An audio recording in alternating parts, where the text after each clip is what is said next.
let's see. All right, so the poem is titled "The Soul is the Palace of the Hermit," and it reads like this. The soul is the palace of the hermit.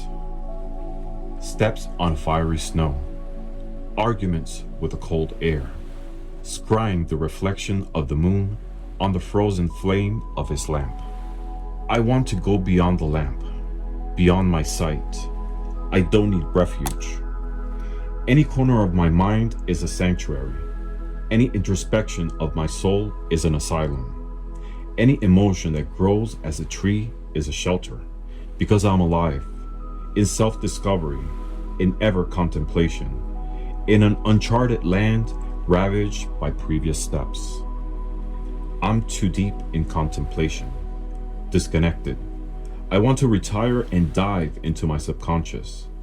Come inside, says my mind, and I want to jump into my soul, jump in time, to be absorbed by the ground, by my footprints, by my guilt, by my hopes. And as I reflect, I keep handing myself old memories, new emotions, strengthening my resolve. And I feel that my soul is too big to fit this body.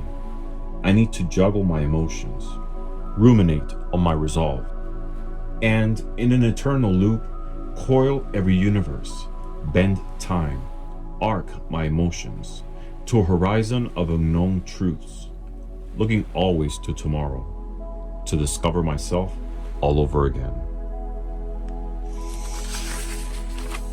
Yeah, so that's my poem. Yeah, based on these three cards. The soul is the palace of the hermit. Hope you liked it.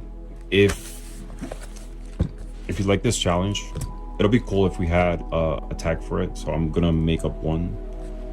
Tarot poetry. Hashtag tarot poetry. That'll be a cool tag for it. Again, you don't need to be a poet to write a poem.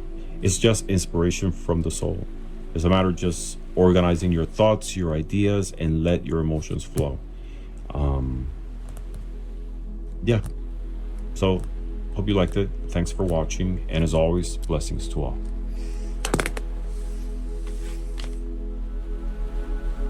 If you liked this video, please give us a thumbs up, leave us a comment, and share it with someone who might benefit from it. And click the subscribe button for more future videos about tarot, divination, and other esoteric topics.